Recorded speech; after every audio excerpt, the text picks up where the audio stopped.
तो आप लोग ऐसे विद्यार्थी आशा करते हैं कि आप अच्छे होंगे, स्वस्थ होंगे, आप पढ़ाई में चलते होगी और आप विद्यार्थी हैं कि हम आपके लिए हर समय प्रयास कर रहे हैं कि हर भर्ती परीक्षाओं का अपडेट आपको लेकर आते रहेंगे। और हम आपके लिए रेलवे भर्ती परीक्षा की बात करें, एनटीपीसी ग्रुप डी के लिए पिछले ईयर के प्रश्नों को माध्यम तैयारी करवा रहे हैं, जहाँ पर आपको बता दें हम रेलवे भर्ती परीक्षा 2025-26 एनटीपीसी ग्रुप डी कांस्टेबल करके वहाँ पर प्लेलिस्ट में आपको मैथ्स का, रीजनिंग का, जीके जीएस का सभी प्रकार की वीडियो आपको मिल जाएंगे। आप देखना चाहते देख सकते हो और तैयारी करना चाहते हो पिछले ईयर के प्रश्नों के माध्यम से। और बता दें आप न्यू अप टू डेट प्रश्न कवर हो रहे हैं। हाल ही में कांस्टेबल एग्जाम हुआ उसके प्रश्न कवर हो रहे हैं, एनटीपीसी के प्रश्न कवर हो रहे हैं और ग्रुप डी के भी प्रश्न कवर हो रहे हैं। आपको बता दें 80-90% आपको बिल्कुल एक्यूरेट ऐसे ही प्रश्न एग्जाम देखने मिलेंगे। और जिस प्रकार से हमने कांस्टेबल की तैयारी करवाया था, ध्यान रखें मैथ्स का, रीजनिंग, जीके जैसे वैसे ही प्रश्न एग्जाम में आए थे, आपको बता दें। और हड़प्पा सभ्यता, सिंधु घाटी सभ्यता के प्रश्न आरपीएफ कांस्टेबल में हर शिफ्ट में एक एक प्रश्न पूछ रहा था। तो हमें हर एक टॉपिक कवर करना, ध्यान रखें। तो हम आपको बता दें इतिहास के रूप में मैं आपको बता दूं, यह पहला वीडियो ले रहा हूं फिलहाल तो हड़प्पा सभ्यता से संबंधित, ठीक है। हड़प्पा सभ्यता बोलो, सिंधु घाटी सभ्यता बोलो, हम पूरे आपको 100 प्रश्न कराएंगे, याद रखिएगा, ठीक है। 100 पोर्शन होंगे, जिसमें से पार्ट 1 में आपको 50 प्रश्न याद रखिएगा। तो पार्ट 1 में 50 प्रश्न मिलेंगे और एमसीक्यू होंगे, आप बता रहे हैं। और 100% आप गारंटी देते हैं कि अगर एग्जाम में आएगा सिंधु घाटी सभ्यता से तो आपको यहीं से मिलेगा, देख लीजिएगा, समझे। और 100 प्रश्न के 100 प्रश्न आपके दिमाग में बैठ जानी चाहिए। कोई भी भर्ती परीक्षा हो, सिंधु घाटी सभ्यता का प्रश्न पूछेगा तो यहीं से आपको मिलेगा। चलिए, तो लास्ट तक बने रहिए, बने रहें। और आप बेहतर तैयारी चाहते हो इस प्रकार से कि हम टॉपिक बाय टॉपिक उठा के भी आपको एमसीक्यू प्रश्न दिखाएं, तो आप कमेंट कीजिएगा। चलिए, तो लेते हैं पहला प्रश्न। आप देख पा रहे होंगे मेरे विद्यार्थियों, सिंधु घाटी सभ्यता का प्रश्न आएगा मतलब आएगा।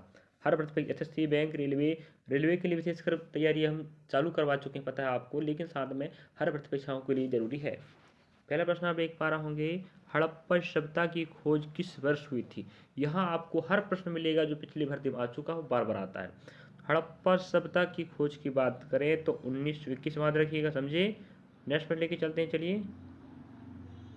अगला प्रश्न आप देख पा रहे हो यहाँ पर, हड़प्पा सभ्यता के सर्वप्रथम खोजकर्ता कौन थे, ठीक है। वहाँ पर पूछा था हड़प्पा सभ्यता की खोज कब हुई, 1921। यहाँ पर पूछ रहा है हड़प्पा सभ्यता के सर्वप्रथम खोजकर्ता कौन थे, तो याद रखिएगा दयाराम साहनी, ये आपका राइट आंसर होगा। अगला प्रश्न आप देख पा रहे होंगे, हड़प्पा सभ्यता का प्रचलित नाम क्या, याद रखिएगा।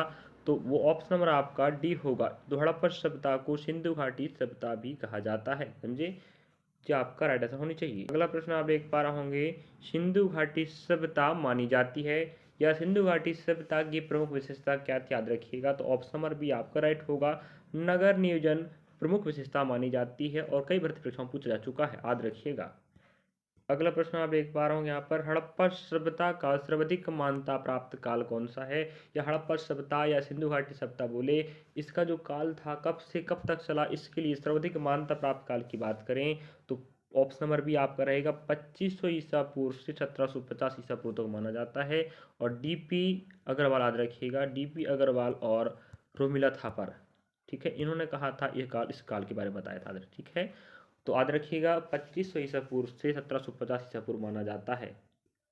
प्रश्न आप देख पा रहे हो, हर प्रश्न याद रखिएगा 100% महत्वपूर्ण है। हर प्रश्न नहीं बोलूंगा बार बार की महत्वपूर्ण है, क्योंकि पिछले भर्तियों के जो प्रश्न आए हैं वही प्रश्न आपको दिखा रहे हैं एमसीक्यू के माध्यम से। मोहनजोदड़ो का शाब्दिक अर्थ क्या है, कितनों बार इन प्रश्नों को पूछ चुका, याद रखिएगा। 100 प्रश्न कवर करेंगे, दोनों पार्ट देखिएगा। पार्ट 1 में 50 प्रश्न, 50 प्रश्न अगले पार्ट में रहेगा। मोहनजोदड़ो का शाब्दिक अर्थ होता है मृतकों का टीला, समझे, याद रखिएगा। अगला प्रश्न आपके समक्ष आप देख पा रहे होंगे, सिंधु सभ्यता किससे संबंधित, याद रखिएगा। तो ऑप्शन के हिसाब से हम ऑप्शन नंबर आपका सी राइट होगा, आद्य ऐतिहासिक युग, ठीक है, प्रोटो, इस प्रकार से हिस्टोरिक एज, याद रखिएगा, प्रोटो हिस्टोरिक एज कहते हैं, और हिंदी में क्या बोलेंगे, आद्य ऐतिहासिक युग, ऑप्शन देख लीजिएगा। अगला प्रश्न आप देख पा रहे होंगे, मोहनजोदड़ो एवं हड़प्पा सभ्यता की पुरातात्विक खुदाई के प्रभारी कौन थे, याद होनी चाहिए। 1921-22 में 1921 में हड़प्पा की खोज हुई, 1922 में आपकी किसकी खोज हुई है, मोहनजोदड़ो की। तो उस समय जो पुरातात्विक खुदाई के प्रभारी, याद रखिए विद्यार्थी, उस समय कौन थे, ऑप्शन नंबर पहला आपका आएगा सर जॉन मार्शल, याद रखिएगा। 1921 के समय भारतीय पुरातत्व सर्वेक्षण विभाग के क्या थे, जो महानिदेशक हुआ करते थे। तो सर जॉन मार्शल के निर्देशन में ही दोनों स्थानों की खुदाई हुई थी। हर भर्ती परीक्षाओं में सिंधु घाटी सभ्यता का प्रश्न आएगा और 100 प्रश्न में से हम आपको 100% गारंटी देते हैं कि एक प्रश्न अगर आप पूछ भी लेता है तो आप बना सकते हो। कोई सा भी सिंधु घाटी का प्रश्न पूछे हमारी वीडियो से आपको मिलेगा। धौलावीरा नामक पुरातात्विक स्थल किस राज्य में स्थित है, जब पूछ रहा देखिएगा तो धौलावीरा आपका आंसर आएगा गुजरात। समझे। चलिए, तो इस प्रकार से कौन सा स्थल कहाँ पर स्थित है और किस नदी के किनारे स्थित है, ये प्रश्न बनता है।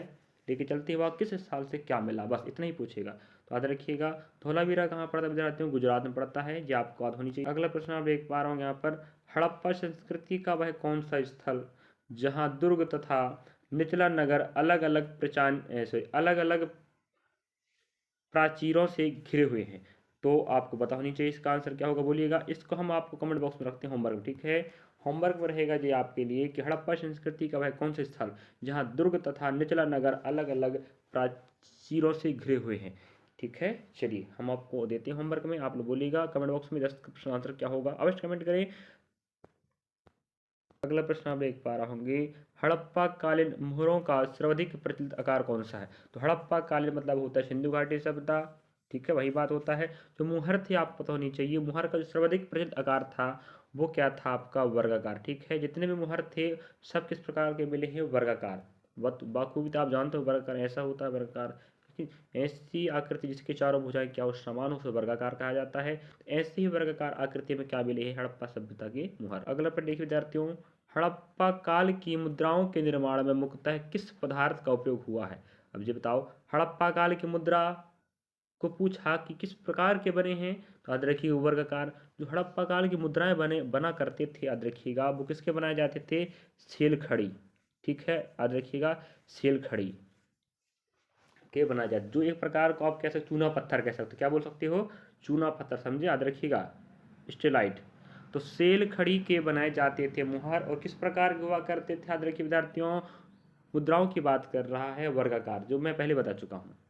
पूरे 100 के 100 प्रश्न देखना विद्यार्थियों, याद रखिएगा। पहला पार्ट 50, दूसरा पार्ट 50। सिंधु घाटी की सभ्यता में घोड़ों के अवशेष कहाँ से मिले हैं। अगर आप पहले से तैयारी करने वाले विद्यार्थी हैं तो आपको पता होगा कि ये प्रश्न पूछे जा चुके हैं, पूछता रहता है। तो घोड़े के अवशेष में वही बोला कि कौन सी सभ्यता कब खोजी गई, किसने खोजा है, और किस नदी के तट पर बसा है, कहाँ पर स्थित है, व यहाँ क्या अवशेष मिले, इतने ही प्रश्न बनते हैं। तो याद रखिएगा सिंधु घाटी सभ्यता में हमें ऐसा स्थल चाहिए जहाँ घोड़ा के अवशेष मिले, याद रखिएगा ये रहेगा सुरकोटदा। और सुरकोटदा कहाँ पड़ता है विद्यार्थी, गुजरात, याद रखिए कहाँ पड़ेगा, गुजरात में, समझे। तो गुजरात में ही सुरकोटदा, यहाँ पर घोड़े के अवशेष मिले, ये प्रश्न पूछा है। अगला प्रश्न आप देख पा रहे होंगे, सिंधु घाटी स्थल कालीबंगन या बंगा बोल देते हैं, तो सिंधु घाटी स्थल कालीबंगन किस राज्य में स्थित है, याद रखिएगा। तो आपको बताना है राजस्थान, ठीक है, ये आपका राइट आंसर रहेगा। इस प्रकार से आपको सब जो एग्जाम पूछता है सब स्थानों के हम पूरा प्रश्न दिखा रहे हैं। तो कालीबंगा या बंगन कहते हैं जो राजस्थान में स्थित है। अगला प्रश्न आपके समक्ष है, हड़प्पा सभ्यता के घर किससे बनाए जाते, याद रखिएगा। तो ऑप्शन नंबर बी आपका राइट होगा। ये कच्चे ईंट हो सकते थे और पक्के, दोनों प्रकार के ईंटों से वहाँ के घर बनाए गए थे। सिंधु घाटी सभ्यता या बोलो आप हड़प्पा सभ्यता। अगला प्रश्न आपके समक्ष है, हड़प्पा नामक स्थल किस सभ्यता से संबंधित, याद रखिएगा। तो हड़प्पा नामक स्थल, हड़प्पा एक स्थल है, मोहनजोदड़ो स्थल है, सुरकोटदा स्थल है, रंगपुर स्थल है, बनवाली स्थल है। इस प्रकार से आपको संपूर्ण सिंधु घाटी सभ्यता या हड़प्पा सभ्यता की स्थल पता होनी चाहिए। तो हड़प्पा भी सिंधु घाटी सभ्यता का स्थल है। तो उसी के बारे में पूछ रहा है किस सभ्यता से संबंध, याद रखिएगा। तो भाई ऑप्शन नंबर आपका सी राइट होगा, सिंधु घाटी सभ्यता से संबंधित है। अगला प्रश्न आप देख पा रहे होंगे, यहाँ पर देखिएगा, हड़प्पा सभ्यता की लिपि किस प्रकार की थी। हड़प्पा सभ्यता आपको पता है जिसे हम सिंधु घाटी सभ्यता कहते हैं, जो 2500 ईसा पूर्व से 1750 ईसा पूर्व तक चला इसका काल। उस समय जो लिपि हुआ करती, याद रखिए विद्यार्थियों, भाव चित्रात्मक लिपि थी, याद रखें, ठीक है। इसका मतलब होता है अपने भावों को चित्रों के माध्यम से लिख इंगित किया करते थे या सचित किया करते थे या जानकारी को साझा किया करते, ठीक है।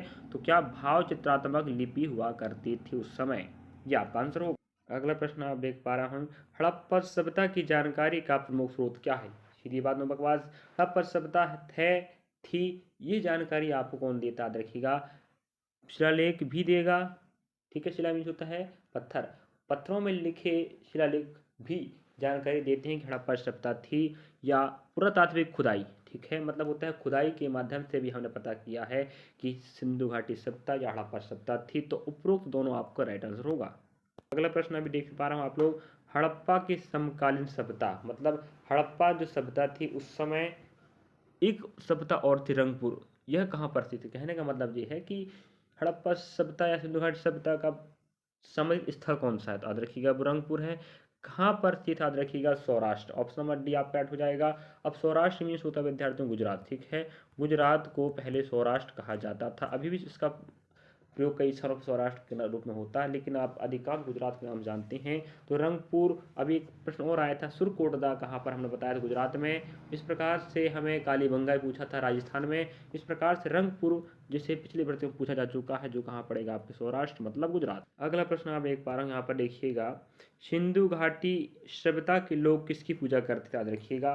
तो वहाँ पर एक पशुपतिनाथ की मूर्ति मिली, याद रखिएगा, मतलब उसकी पूजा करते थे।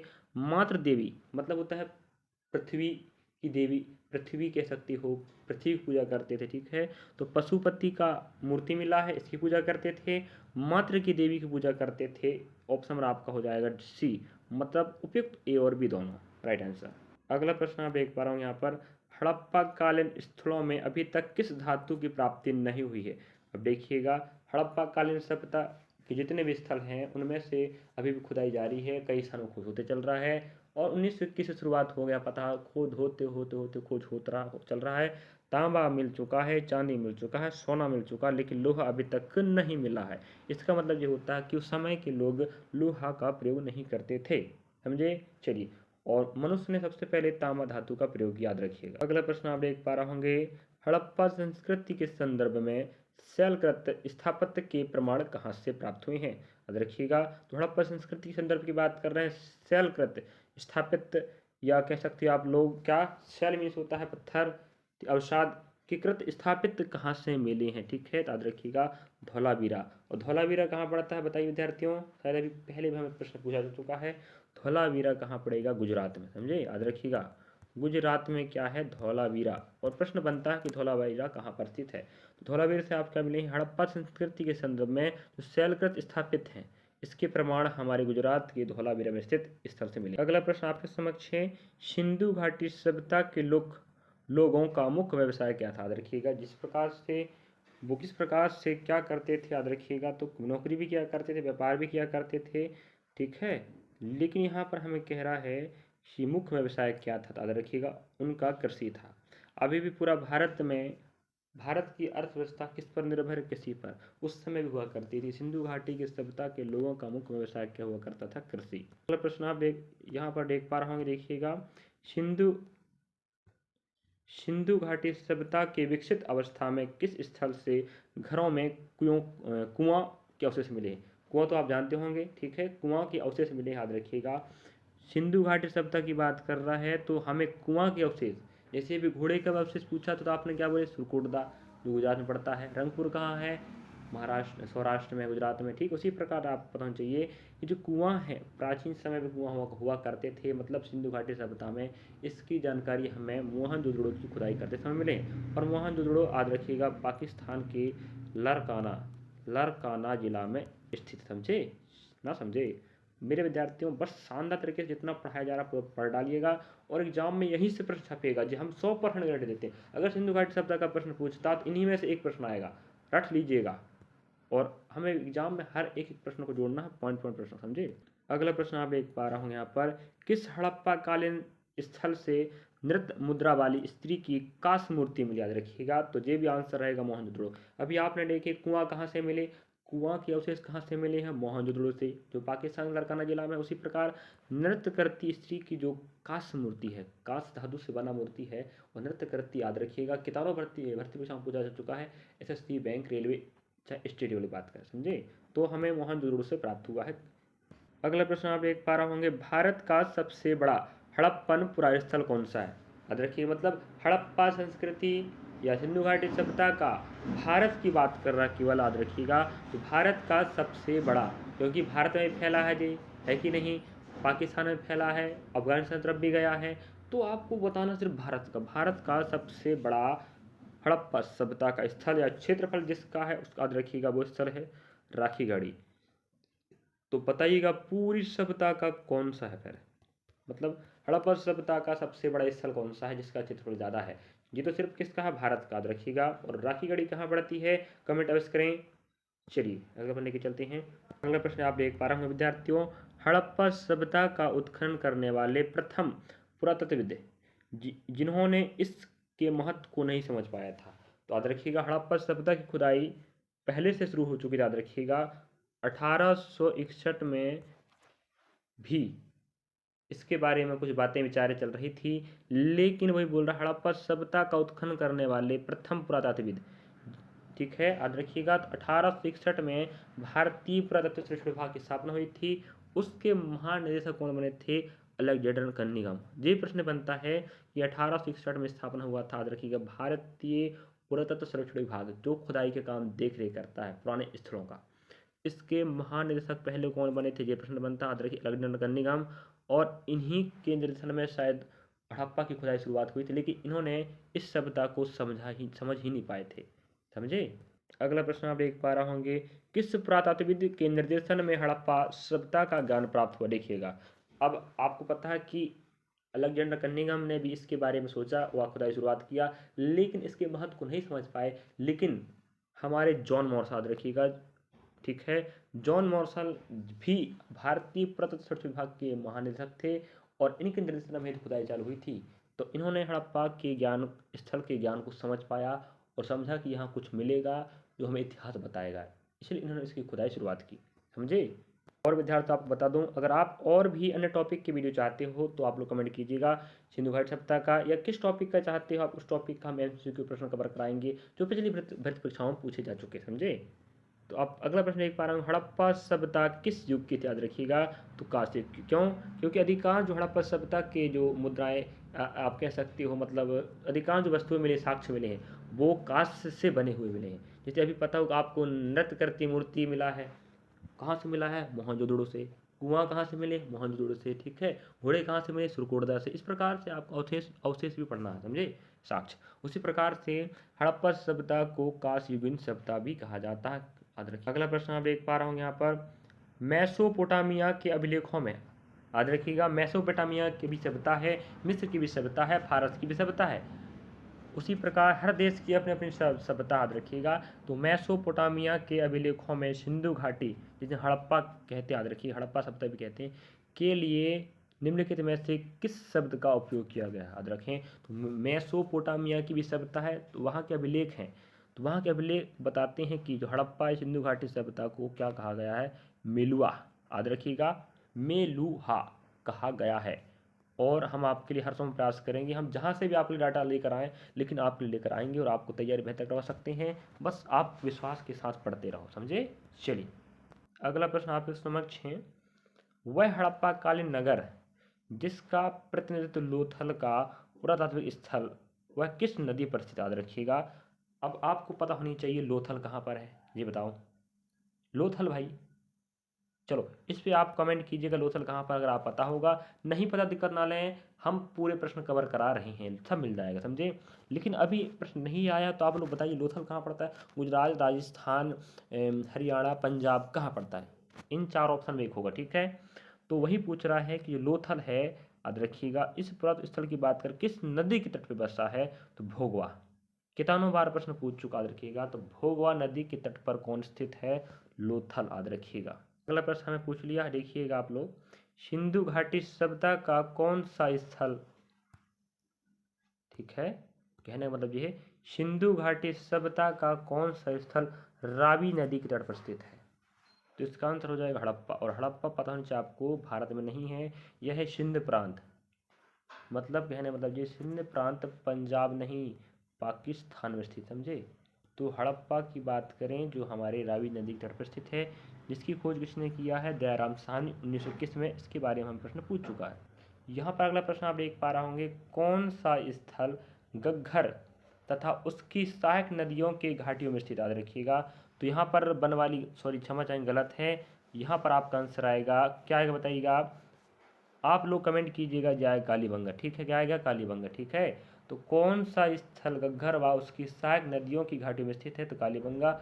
और ये कहाँ पड़ता है आप लोग कमेंट कीजिएगा, राजस्थान में। कहाँ पड़ता है आदरणीय विद्यार्थियों? राजस्थान, ठीक है, राजस्थान में स्थित, हम ही बता देते हैं। अब लोथल कहाँ पड़ता है ये आपको बताना है, हम आपको कमेंट बॉक्स में बताने को बोल चुके हैं, ठीक है। याद रखिएगा आपको पूरे 50 प्रश्न मिलने वाले हैं और 2 पार्ट में पूरा सिंधु घाटी सभ्यता या हड़प्पा सभ्यता है 2, इसके महत्वपूर्ण एमसीक्यू कवर हो जाएंगे। 50 प्रश्न और 50 प्रश्न, 100 प्रश्न से बाहर एग्जाम में नहीं आएगा, ये हम आपको गारंटी देते हैं। सिंधु घाटी सभ्यता की नगर नियोजन पद्धति किस पर आधारित? याद रखिएगा, सिंधु घाटी सभ्यता की सबसे बड़ी विशेषता मानी जाती है नगर नियोजन, ठीक है, नगर का बसावा। तो वो किस पर आधारित? याद रखिएगा, तो ऑप्शन आपका चौथा सही रहेगा, क्या? ग्रिड या जाल पद्धति, ठीक है। इस प्रकार से याद रखिएगा जो पद्धति हुआ करता था, इस प्रकार से बिल्कुल घर सिस्टमेटिक बना करते थे, सड़कें हमेशा एक दूसरे को समकोण पर काटा करते थे, समझे। इस प्रकार से जाल पद्धति थी। जाल तो आप देखे होंगे, मछली का जाल होता है, मछली को पकड़ने के लिए जो जाल होता है, उसी प्रकार से नगर नियोजन या नगर बसाए गए थे, इसलिए बोलते हैं ग्रिड या जाल पद्धति। ऑप्शन पे देख लीजिए क्या देख रखा है। अगला प्रश्न आप देख पा रहे होंगे, सिंधु घाटी सभ्यता के नगरी ऊंचाई वाले भाग को क्या कहा जाता है? याद रखिएगा, अभी हमें बोला था कालीबंगा किस नदी पर स्थित है, सॉरी घग्गर, और उसकी सहायक नदी के तट पर कौन है? कालीबंगा, जो कहाँ पड़ता है? राजस्थान में। लोथल गुजरात में। याद रखिए विद्यार्थियों, जो भोगवा नदी के तट पर स्थित है। चलिए हम आपको कमेंट बॉक्स में बोले थे आंसर, हम ही बता दें भाई। सिंधु घाटी सभ्यता के नगरी ऊंचाई वाले भाग को क्या कहा जाता? याद रखिए दुर्ग, क्या कहा जाता? दुर्ग कहा जाता। याद रखिएगा, सिंधु घाटी सभ्यता के 2 पूर्वी टीला और ये कहलाता था पश्चिमी टीला, ठीक है। इसको हम पश्चिमी टीले को ही क्या बोला करते? दुर्ग, और पूर्वी टीले को क्या बोला करते? निचला नगर, ठीक है, निचला नगर। तो सिंधु घाटी सभ्यता के नगर हुआ करते थे 2 भागों बटा करते थे, पूर्वी टीला, पश्चिमी टीला। पूर्वी को कहा जाता था निचला नगर या निचला शहर, और पश्चिमी को कहा जाता दुर्ग। याद रखिएगा, कितानों भर्ती में पूछा जा चुका है। अगला प्रश्न आप देख पा रहे होंगे, सिंधु घाटी सभ्यता में प्रयोग होने की जाने वाली ईंटों का अनुपात क्या था? देखिएगा, ऐसा प्रश्न भी एग्जाम पूछा जा चुका है। अगर आप पूछ ले कि घर बनाए जाते थे किससे बनाए जाते थे? कच्चे व पक्के ईंट से, ठीक है। लेकिन आपको पूछ ले कि अनुपात क्या था ईंटों का, तो याद रखिएगा 4:2, 4:2:1, लंबाई चौड़ाई ऊंचाई, समझे। याद रखिएगा, ऑप्शन यहाँ पर हम उल्टा भी देख रखा है, आप देख पा रहे होंगे, तो आपको 4:2:1 ही लगाना है। अगला महत्वपूर्ण प्रश्न आप देख पा रहे होंगे, मोहनजोदड़ो में सबसे बड़ी इमारत कौन सी थी? तो मोहनजोदड़ो पाकिस्तान के लारकाना जिला में 1922 में राखालदास बनर्जी ने इसकी खोज किया है। इसकी सबसे बड़ी इमारत की बात करें तो वो है ग्रेट गैलरी। याद रखिए, क्या है? Great gallery. अगर आप प्रश्नों को पढ़ते हो, याद करते हो या देखते हो, दोनों काम, देखना भी प्रश्नों को, याद भी करना है, रिवीजन भी करना, नोट डाउन अवश्य कर लीजिएगा कॉपी के माध्यम से। कॉपी में नोट डाउन करोगे तो आप क्या हो पाएगा, आप बाद में देख सकते हो कॉपी पलटा के, लेकिन आप मोबाइल में देखोगे, यूट्यूब में देखोगे, सुन लोगे, अगली बार फिर डबल वीडियो देखना पड़ेगा। इसलिए आप नोट डाउन करते चलिएगा, और 100 प्रश्न से बाहर नहीं आएगा, बार बार बोल रहा हूँ आपको मैं, यहीं से प्रश्न बन के मिलेगा, लिख के रख लीजिएगा। अगर नहीं आएगा तो भाई बोल दीजिएगा, समझे।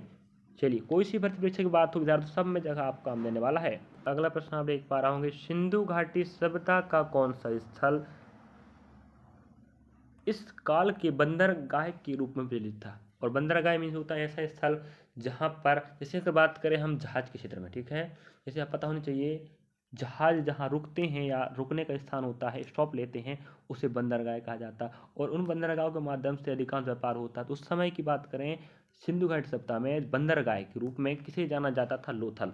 और लोथल कहाँ पर है, ये बात मैंने होमवर्क बोला था, लेकिन मैं ही बता चुका हूँ कहाँ पड़ेगा, गुजरात में। और नदी का नाम क्या रहेगा? भोगवा, ठीक है। सब प्रश्न याद रखिएगा, तो भोगवा नदी के तट पर स्थित है लोथल, और यही स्थल को क्या कहा जाता है? बंदरगाह। किस सभ्यता का? सिंधु घाटी सभ्यता का। और प्रश्न पूछा जा चुका है और पूछता रहेगा। थोड़ा सा आपको वीडियो ब्लर होता हो विद्यार्थी, इस बात से माफी चाहूँगा। बाकी आप लोग प्रयास कीजिएगा, डाटा को सुनना है और पढ़ना है, और आंसर में टिक लगाते समय ध्यान देना, ठीक है। सिंध प्रदेश मतलब सिंधु घाटी सभ्यता के जो प्रदेश, सीधी बात, सिंध प्रदेश में भारी संख्या में आग में पकी हुई मिट्टी की बनी मूर्तियाँ मिली, ठीक है। ध्यान रखें, उस समय मिट्टियों से बनी हुई मूर्तियाँ मिली और जो आग से पकाई जाती थी, इन्हें क्या कहा जाता है? याद रखिएगा, तो बोलते हैं टेराकोटा। कितानों बार प्रश्न पूछ चुका है, तो उनका नाम क्या दिया गया? टेराकोटा। किन्हें? जो आग से पकी हुई मिट्टी से बनी मूर्तियों को टेराकोटा कहा जाता है। और हमें पूछा था कि जो कांस्य की मूर्ति नृत्य करती मुद्रा में कहाँ से मिली? मोहनजोदड़ो से। कुआं कहाँ मिले? मोहनजोदड़ो में, है कि नहीं। घोड़ा कहाँ मिले? त्रिकोटा में अवशेष। इस प्रकार से पढ़ लीजिए। अगला प्रश्न आप देख पा रहा हूँ यहाँ पर, देखिएगा, सैंधव घाटी से प्राप्त एक मूर्ति जिसमें स्त्री के गर्भ से निकलता एक पौधा है जिसे दर्शाया जाता है। देखिएगा, सैंधव घाटी सभ्यता से एक मूर्ति मिली जिसमें स्त्री के गर्भ से निकलता एक पौधा दिखाया गया। ठीक है, तो जो क्या दर्शाता, तो ये है पृथ्वी की देवी, इसे मानते हैं पृथ्वी की देवी। जो सिंधु घाटी सभ्यता में एक मूर्ति है जिसके गर्भ से एक पौधा निकलता दिखाया गया है, इसे ही मातृ की देवी या पृथ्वी की देवी कहते हैं। इसी की पूजा करते थे, याद रखिएगा, कौन? सिंधु घाटी सभ्यता के लोग। और पशुपतिनाथ की मूर्ति भी मिली है। चलिए अगला प्रश्न लेके चलते हैं। अगला प्रश्न आप एक पा रहे होंगे, विश्व में सबसे पहले कपास की खेती कहाँ आरंभ हुई? याद रखिएगा, तो ऑप्शन आपका रहेगा भारत। ठीक है, क्यों? क्योंकि सिंधु घाटी सभ्यता की बात करें तो भारत में ही उदय हुआ है। अब पाकिस्तान में हिस्सा चला गया तो बात की बात है, लेकिन भारत में ही सिंधु घाटी सभ्यता था और यहीं पर सबसे पहले कपास की खेती शुरुआत किए थे। कौन? सिंधु घाटी सभ्यता के लोग। तो भाई इसका ही तो नाम आएगा भारत का, कि विश्व में सबसे पहले कपास की खेती कहाँ पर हुई है? सिंधु घाटी सभ्यता, मतलब भारत में। और सिंधु घाटी सभ्यता तो बहुत प्रसिद्ध। प्रश्न आप एक पा रहे होंगे, मूर्ति पूजा का आरंभ कब से माना जाता है? याद रखिएगा, मूर्ति पूजा का आरंभ तो अब आपको पता होनी चाहिए पूर्व आर्य काल। अब जो आर्य आए थे, अब एक बात और है, शुभारंभ तो 25 ईसा पूर्व हुआ था जो 1750 तक चला। उसके बाद अभी सिंधु घाटी सभ्यता का उदय हो गया। अंत का कारण अभी हमें प्रश्न पूछता है, तो अंत का कारण देखेंगे बाद में। नेक्स्ट पार्ट में आपको 25 प्रश्न फिर मिलेगा। तो मूर्ति पूजा का आरंभ, जैसे पता आपको पृथ्वी की देवी पूजा करते थे, पशुपतिनाथ की पूजा करते थे, मूर्ति मिला है, तो जो पूजा का पाठ करते थे, याद रखिएगा। तो मूर्ति पूजा का आरंभ कब से हुआ है? पूर्व आर्य काल से, मतलब आर्य के आने से पहले क्या हो गया, इनकी पूजा पाठ शुरू हो गई। समझे? मतलब सिंधु घाटी सभ्यता से ही आप मान सकते हो। अगला प्रश्न आप एक पा रहे होंगे, आधुनिक देवनागरी लिपि। आप तो जानते होंगे आधुनिक देवनागरी लिपि मतलब वर्तमान में जो देवनागरी लिपि है, इसका प्राचीन रूप क्या था या प्राचीन तरीका क्या था? याद रखिएगा, तो आधुनिक जो देवनागरी लिपि है, इससे पहले ब्रह्म लिपि भी कहा जाता था, या ब्रह्म लिपि का ही आधुनिक रूप क्या है? देवनागरी लिपि। ठीक है, चलिए अगला प्रश्न आप एक पा रहे होंगे, सिंधु घाटी सभ्यता से संबंधित वृषभ मुद्रा किस पुरातात्विक स्थान से प्राप्त हुई? कहने का मतलब ये है कि वृषभ मीन्स होता है बैल। ठीक है, तो मतलब कुबड़ वाला, आपको पता होना चाहिए, जो बैल होता है जिसके पीछे एक कुबड़ होता है जो उठा होता है, उसे हम वृषभ बैल कह सकते हैं, या आप जिसे सांड कहते हैं। ठीक है, तो सांड वाली जो मुद्रा में जो बैल की मूर्ति मिली है, कहाँ से प्राप्त हुई है? मोहनजोदड़ो से। और मोहनजोदड़ो कहाँ पड़ता है? पाकिस्तान के लरकाना जिला में। तो मोहनजोदड़ो से आपको बहुत कुछ मिला, कुआं मिला है, नृत्य करती स्त्री की मूर्ति मिली है, आपको बैल सांड का मूर्ति मिला। अगला प्रश्न आप एक पा रहे होंगे, मृड़पट्टिका पर उत्कीर्ण सिंह युक्त देवता की मुहर कहाँ से प्राप्त हुई है, या मूर्ति कहाँ से प्राप्त? याद रखिएगा, कालीबंगा से। और कालीबंगन कहाँ पड़ता है? राजस्थान में। इस प्रकार से कौन सा स्थल कहाँ पर स्थित है, किस नदी तट पर स्थित है, वहाँ से क्या मिला है? तो मृड़पट्टिका पर उत्कीर्ण जो एक सिंह युक्त देवता है, जिसकी मुहर कहाँ से मिली? कालीबंगन से। अगला प्रश्न आप एक पा रहे होंगे, सिंधु घाटी सभ्यता को आर्यों से पूर्व की सभ्यता रखे जाने का महत्वपूर्ण कारक क्या है? मतलब सिंधु घाटी सभ्यता को आर्यों से पूर्व, जैसे आर्य आए थे और आर्य से पहले एक सभ्यता थी, याद रखिएगा, जिन्हें सिंधु घाटी सभ्यता कहते हैं। तो सिंधु घाटी सभ्यता को आर्यों से पूर्व की सभ्यता के रूप में जाना जाता है। चलिए इस प्रकार जैसे आप देख पा रहे होंगे, तो सिंधु घाटी सभ्यता से पहले आर्य नहीं आए थे। आद्रा के सिंधु घाटी सभ्यता का विकास पहले हो चुका था, उसके बाद आर्य आए थे। इसकी जानकारी या महत्वपूर्ण कारक या कारण कौन है जो बताता है? आद्रा के मृतभांड है, अवगत कराता है कि सिंधु घाटी सभ्यता पहले आया था।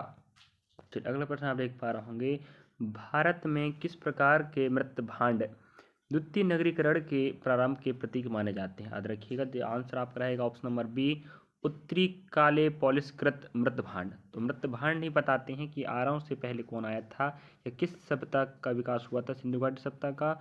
और सिंधु घाटी सभ्यता की बात कर रहा है, तो भारत में किस प्रकार के मृतभांड थे जो द्वितीय नगरीकरण के प्रतीक माने जाते हैं या संकेत करते हैं द्वितीय नगरीकरण के बारे में? तो उत्तरी काले पॉलिशकृत मृतभांड हुआ करते थे। अगला प्रश्न आप देख पा रहे होंगे, भारत में चांदी की उपलब्धता। हमने पहले बता चुका है कि सिंधु घाटी सभ्यता में आपको सोना मिला है, तांबा मिला है, चांदी मिला, लेकिन लोहा नहीं मिला अभी तक। तो भारत में चांदी की उपलब्धता के प्राचीन साक्ष्य किस सभ्यता से मिले हैं? वहीं पर आपको हर प्रश्न को समझना है कि ऑप्शन भी आप काम देता है। साक्ष्य नहीं मिले, मिले हैं कह रहा है, तो चांदी के साक्ष्य हमें तो सिंधु घाटी सप्ताह मिल चुके थे, क्योंकि सिंधु घाटी सप्ताह में तांबा मिला, सोना मिला, चांदी मिला। भाई मिला है मतलब साक्ष्य होंगे, तो वो रहेगा आपका हड़प्पा सप्ताह। तो हड़प्पा सप्ताह को सिंधु घाटी सप्ताह भी कहा जाता है। अगला प्रश्न देख पा रहा होंगे, सिंधु सभ्यता के लिए साधारणतः है किन 3 नामों का प्रयोग किया जाता है। जैसे बात करें हर किसी व्यक्ति का एक न एक या 2 उपनाम होते, उसी प्रकार से सिंधु सभ्यता याद रखें। और सिंधु सभ्यता का शब्द पहली बार प्रयोग जॉन मॉर्सल, जो समय के तत्कालीन क्या हुआ करते थे, भारतीय प्रत्नतत्व सर्वेक्षण विभाग के महानिदेशक है कि नहीं, तो उन्हीं ने इसका प्रयोग किया था सिंधु सभ्यता। तो सिंधु सभ्यता के और भी उपनाम है, अन्य नाम देखिएगा, सिंधु सभ्यता भी कहते हैं, वो तो पता आपको, सिंधु घाटी सभ्यता भी कहते हैं, और हड़प्पा सभ्यता भी कहा जाता है। और एक नाम और है सिंधु सरस्वती सभ्यता भी कहा जाता है। इस प्रकार से एक ऑप्शन हमें दिया नहीं है, तो आप कह दीजिएगा ऑप्शन नंबर डी, उपयुक्त सभी जिन जो आपके क्या है सिंधु घाटी सभ्यता के उपनाम हैं। अगला प्रश्न आप देख पा रहे होंगे, हड़प्पा सभ्यता के अंतर्गत हल से जोते गए खेत का साक्ष्य कहाँ से मिला है। अब जय भाई उस समय भी खेती हुआ करती थी और उस समय हल हुआ करते थे, इसकी जानकारी हमें कहाँ से मिलती है, कालीबंगा से। कालीबंगा भी कई बार ऑप्शन देता है, कई बार कालीबंगन देता, और रही बात ये कहाँ पड़ता है आपके राजस्थान में। इस प्रकार से आपको हड़प्पा सभ्यता से संबंधित प्रश्न आपको हमने कवर कराया है, और पार्ट 2 में आप नेक्स्ट 15 प्रश्न देख सकते हो। तो पार्ट 1 में आपने 50 प्रश्न देखा है, और पार्ट बी में भी 50 प्रश्न देख, इस प्रकार से आपका 100 प्रश्नों का भंडार हो जाएगा, और हर वर्ष परीक्षा में आपको यहीं से प्रश्न देखने को मिलेगा। चलिए मिलेंगे नेक्स्ट पार्ट में। और अगला नेक्स्ट पार्ट किस रूप में चाहते हैं, किस टॉपिक का चाहते हैं, कमेंट बॉक्स में कमेंट कर सकते हैं। और इस प्रकार सिंधु घाटी सभ्यता का प्रश्न हर भर्ती परीक्षा में पूछता है, याद रखें। तो 100 प्रश्न अगर आप पढ़ लेते हो MCQ, तो याद रखिएगा इन्हीं में से एक न एक प्रश्न आपको देखने को मिलेगा। और वीडियो अच्छा लगा तो लाइक करें, सब्सक्राइब शेयर करें, और कमेंट करना भूलें वीडियो कैसा लग रहा है और किस प्रकार के वीडियो चाहते हैं, तो आप लोग कमेंट कीजिएगा।